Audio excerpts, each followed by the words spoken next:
I introduce myself. My name's Adela May. I'm one of the carbon literacy trainers for Carbon Sense. Hmm. Carbon Sense is one of the sponsors for the Cornwall Sustainability Awards this year, so that's why I'm here. The lovely Verian is I'm going to read off my notes. Cornwall Sustainability Awards Project Manager and Senior Environment Officer at Cornwall Council. Nature Hmm. Recovery Team. Oh, There's some background noise there is somewhere. some background noise. Not sure where that's coming from. Might be me. Hang on. Oh, are you watching? Oh, that's okay. And Chris is one of our sustainability and carbon life cycle specialists for Carbon Sense as well. So we all work as a team, supporting each other with various aspects of basically carbon reduction and carbon footprinting. So that's how we're all on the call today. Did you have any questions before I started? I Anything don't think so, no. Okay, that's great. Yeah, I think the feedback might be from you, Beth. So I'm do, in a shared office space, so I'll are mute. you? Okay. Thank you. But do pop something in the chat. Well, I'm going to try and run to about half an hour, just so you know. So if this is your lunch break, you will have some left. Okay, Beth, can you see my screen okay with the slides on? Perfect. Okay. So, welcome to the Low Carbon Leader Workshop. This is part of the Cornwall and Isles of Scilly Sustainability Awards 2025, and we're going to cover a few tips on how to apply for the Low Carbon Leader Award. Now, Common Sense also sponsors for the Most Sustainable Business Award as well, so it's quite similar, but we're going to cover the Low Carbon Leader Award today. And this is sponsored by Carbon Sense and also the Cornwall College Group. So during this webinar, you will learn what it means to be a low carbon leader, gain some insights into what the judges are looking for, learn how to present your low carbon achievements clearly, get some expert tips on how to write a strong and successful award entry, and connect with other organisations that are on the same sustainability journey. So the awards are open for entries until the 31st of October, and they recognise businesses, schools, farms, community groups that are driving nature recovery, resource efficiency, the circular economy and carbon reduction across the southwest. So a couple of reasons why you might want to enter would be firstly to showcase your impact to customers, partners and investors. And also you can benchmark your progress against Cornwall's sustainability leaders, so other businesses. And as a bonus, you get to celebrate with peers at the awards evening, which this year is Friday, 5th of December, and that's the National Maritime Museum in Falmouth. So this year, we're proud to sponsor the Low Carbon Leader category. And this was the last year's runners up where we sponsored the carbon positive category. So they've just kind of changed the name of the category this year. And this was, I'm not going to pronounce this right, the Trewithen, is it, dairy? Which now this has been brought to my attention. I actually noticed their products everywhere because I saw them, celebrating their awards. So I actually make a beeline for their products when I can find them. And the category last year was sponsored by Carbon Sense and the University of Exeter. So the category, low carbon leader category, is looking for several criteria. So you don't have to meet all of these criteria to apply. You only have to meet one or more. So we're talking about how do you demonstrate reducing carbon emissions from your business or organisation. Maybe you're promoting low carbon choices and behaviour change, so that might be something slightly different. It might be to do with energy usage, transport choices. You might be demonstrating how you're reducing emissions from transportation, creating new opportunities for renewable energy, promoting the removal of carbon from the atmosphere through nature-based solutions, or you may have a carbon footprint or what's sometimes called a carbon inventory and a carbon reduction action plan. And that's one of these aspects that I'm going to talk a little bit more about because it's a key one for Carbon Sense. So the awards process is very simple, and this is all on their website. You apply by the 31st of October, and this could be applying or nominating. So if you felt there was another organisation that deserved the award, you could also nominate them as well as entering yourself. The entries are then judged by the end of November and announced at the awards ceremony on the 5th of September. So that's the timeline for the awards process. So quick note about Carbon Sense. We're a small team of environmental business experts, passionate about helping small to medium enterprises in Cornwall. And we basically help, when we work with our clients, we try and make the whole process of the carbon measurement and recording and carbon reduction simple and sustainable. We try and keep it understandable rather than some of it can get very complicated and over technical. So we really try and keep things simple the way we work with clients. And we've got extensive experience of working with many SMEs in the Southwest, calculating their carbon footprint, understanding them, and then also planning moving forwards how to mitigate, how to keep up when things change, because things tend to change quite a lot. I'm just going to pause because somebody else just came into the waiting room and see if they can join us. I'm not sure where they went to.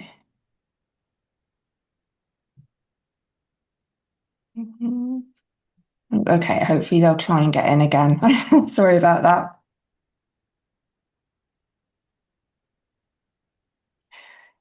So we always like to mention underlying why we're doing what we're doing. What is all the talk about carbon reduction and reducing carbon footprint? So this is really all related to climate change, which we would say it's unequivocal that human influence has warmed the atmosphere, the ocean, the land, and widespread and rapid change in the atmosphere, ocean, cryosphere, and biosphere have occurred. So basically, what we're saying is consensus has agreed that 99% of climate change is anthropogenic. And each of the last 3 decades have been hotter than the previous one. So I've been looking at what's going on this year when this data is updated. I think this year's been one of the most extreme in terms of strange weather patterns, strange temperatures, and I've certainly seen it, just right here. You don't have to look further than the UK to start seeing some strange impacts and weather patterns. So we're all in it together. So the UK is experiencing rising temperatures, and most of the warmest years, all of the warmest years have occurred between 2003, and 2023. And I think this has probably changed this year I think this year is the hottest year on record. So just a quick sum up, I'm sure, Beth, you're aware of a lot of this already. So the human activities that are contributing to greenhouse gases, buildings being just 7%, transportation 16%, that I actually thought was a lot more. Agriculture 19%, electricity 27%, and then manufacturing being the largest human activities contributing. So I won't go into huge detail, but when we're looking at the different greenhouse gases and their CO2 equivalent, we're really talking about carbon dioxide, methane, nitrous oxide, your hydrofluorocarbons, your perfluorocarbons, and your F gases, human-made gases. So when we look at, say, calculating carbon footprints, that's why we include things like emissions from mileage from cars, and also, say, your refrigerants in any cooling systems, for example. That's kind of why we're looking at those things, because they all form part of what we call overall greenhouse gases. You won't be tested on this later, Beth, don't worry.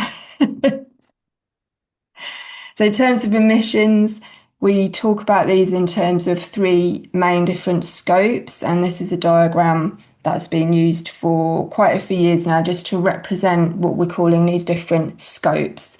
So scopes being direct emissions, that's from owned or controlled sources. Your scope 2 emissions are your more indirect from purchased electricity mainly. And scope three is all your other indirect emissions, which the most important thing is this would cover anything in your supply chain. So when a lot of companies start with this process, they may focus on your scope one and two to start and then start looking at the scope three. I always like to think about it in this way, like you start with the things that are within your control and then you move into the things that are much less under your control, being in this case your supply chain. So carbon hierarchy, this explaining the kind of strategies that you would take that would be most effective. So the very first thing really would be to avoid, sorry about the dropped D. The first thing to be really focusing when you're looking at this is avoiding those activities in the first place. Next step would be reducing the current activities that you do to further reduce emissions. Then you would start looking at replacing if possible. So, for example, moving from oil heating onto electric, for example, would be replacing a source of emissions that would be effective. And then last would be offsetting those emissions. So you may have seen companies talking about how they're offsetting things. Well, that really would be at the end of the process when you can't do anything else. You can't avoid it. You can't reduce it. You can't replace it. Okay, now we're going to look at offsetting. It's certainly not something to be putting at the top going, oh, well, we'll just do the offsetting and not worry about anything else. It doesn't work like that. So this is just a simplistic graph to show the what we call the net zero pathway. So with a carbon reduction plan, you would often have a commitment to reduce your emissions by either 2030 or 2050. And this just demonstrates a graph of if you're reducing your emissions, how that would look for 2030, how that would look for 2050. And how quickly you can achieve that would depend on, what your business is, what your emissions are, what strategies you have for carbon reduction. So talking about carbon footprinting, so a definition of a carbon footprint would be the amount of CO2 emissions that are associated with all the activities of the person or the company or organisation. And that includes your direct emissions and your indirect emissions. So that's the scope one, two, and three that we were just looking at earlier. It's typically measured over a 1 year period, and often we would match that 1 year period to your financial year for the company. There's some very just practical reasons for doing it that way. So let's look at the awards. What makes a low carbon leader? So organisations need to demonstrate a few different factors, and I'm going to emphasise that it needs to be a robust application. So we've touched on the idea that maybe an organisation's just done some carbon offsetting or they're supporting a tree planting project. That isn't really going to make such a robust application. What we really want to be looking at and what we're very interested in, what are you measuring? So in terms of your emissions, what is it that you've identified that you're going to measure? Then we want to know, well, how are you measuring it? What methods are you using to measure it? Then we're looking at how you're evidencing it. So that's where the carbon reduction plan comes in. If that's a term that's quite new, it would include all of these different elements, what you're measuring, how you're evidencing, because you need to be proving that you're doing what you're doing. And that's all part of making a robust, not just a robust application, but a robust carbon reduction plan. Is it robust? Are you developing innovative solutions for carbon reduction? It might be your organisation's not straightforward. Are you starting to look at different ways to do things? And are you promoting wider behaviour change? So personally, this is one of my favourite because I work a lot in digital marketing, and once we are making a positive impact with our business or reducing our emissions, how do we encourage other people to do it as well? So it becomes part of leading by example. Do you have those values in your organization and your company? Is it enough to just, play your part, or should you be actually promoting it to, the wider network? That could be quite a few different ways. That could be your supply chain, it could be your customers, it could be your audience, your social media following. There's a lot of different ways, but this for me is one of the really important things in doing your part for sustainability is, telling the others, leading by example. And a lot of the time when we start to do things, other people realise it's not as difficult or it's not as complicated or expensive, and they'll kind of follow suit because they're watching what you're doing. And what nature-based solutions are you using? So again, you don't have to include all of these different elements. So a carbon reduction plan meets certain government-driven reporting requirements that are set up in a very long document on the government website. We have made this easy for you in our carbon reduction plan, but it will include certain data measurements and, very importantly, your commitment as an organisation to achieving these targets. So guidance looks like this. I'm not going to read through it all, but it is quite clearly written on their website which elements need to go into a plan to make it compliant. Another word for robust. So it's quite a long guidance document there, and the end of it is your declaration and your commitment, which needs to be signed by the board of directors or whoever's like higher up in the company. So this is kind of like your commitment and statement to the world, saying, okay, we've done our plan and now we're committed to following it, and that's what makes it compliant.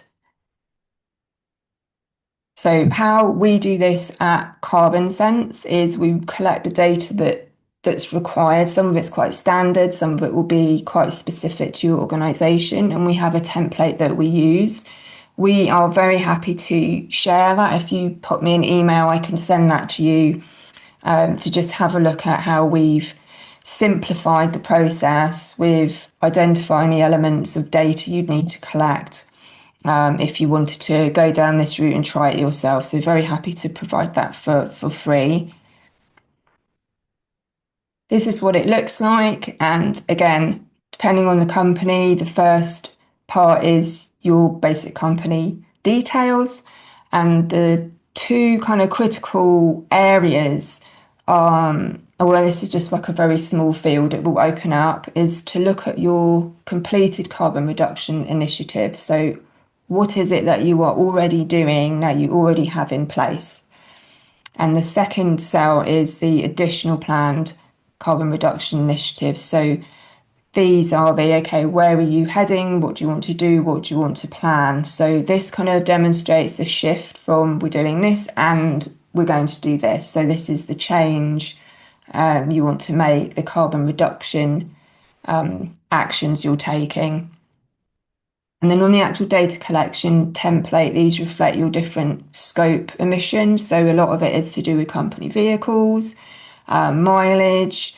We look at all your different fuels, refrigerants, as I mentioned before, and then other scopes. So this is a very kind of fluid template that you can add extra areas to if you need to, or take things off that aren't relevant.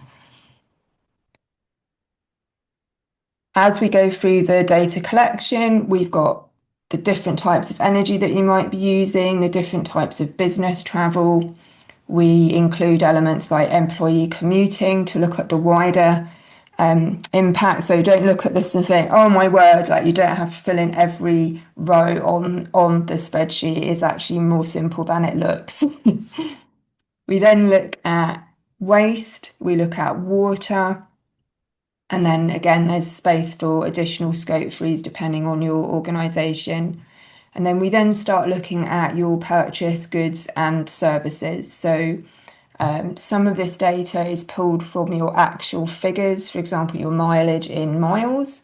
And then some of these elements would be calculated for now on your financials. So, for example, how much did your company spend on insurance this year? And that would be calculated from the financials rather than the actuals.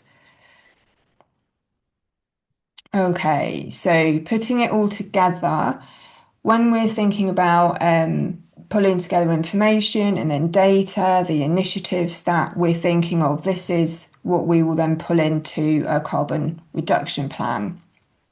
So I'm just going to show you an example of the types of plans we produce. If you follow the government guidance, there's no reason you can't put your own together, but this is just to show you how it looks when it's been put together and branded, it's easier to understand. So we try and put something together as user-friendly as possible that's easy to read, understand, and then implement. And so this is a recent carbon reduction plan. This was for Southwest Concrete Repairs. So they would have gone through the process of sending over a lot of data that we'd collate in a spreadsheet. And some of the very technical team at Carbon Sense, including Chris here, would help actually put together these figures and graphs and some projections in carbon reduction. So we would include, I won't go through all of the details, but looking at the projected reduction, we're looking at your completed carbon reduction initiatives, you're looking at your planned ones that can be as short or as long depending on your situation. And then we'll often tabulate it so it's very easy to see, like what is it you're going to do to reduce your emissions, and then maybe when you're going to do it. And then this is where we get into some of the details in the data of actually the figures and the exact carbon reduction you will achieve. So that's when it does get a little bit more complicated. And then that last page, as you saw, this is the declaration and sign off where directors would approve this. And then this becomes actually an official plan that you can use on your website. You can display it on your website. It's also key for a lot of funding opportunities now if you are involved in any kind of bidding or tendering process where you might need some demonstration, some evidence that you're actually taking some carbon reduction action. So this plan's really versatile. It's not just for, the sustainability awards. It can be kept and used for, quite another few things. Even raising finance, for example, there's often a section where you're asked what plans do you have in place for sustainability or for carbon reduction. So it's a very useful document. So just a reminder what we are looking for the application, and hopefully this is clearer now how it all fits together, is what you're measuring, how you're evidencing, whether it's robust, what kind of solutions that you're looking at, whether you're promoting that wider behaviour change, and what nature-based solutions are you using. So as I mentioned, we have the free data collection sheet for the carbon reduction plan. You're welcome to have a look, go through it, give it a go, and to see if things start making sense to you. We at Carbon Sense are always happy to help chat through anything with you. If you feel you actually need some support to put this together for your award entry, we're more than happy to help with that. Just please get in touch.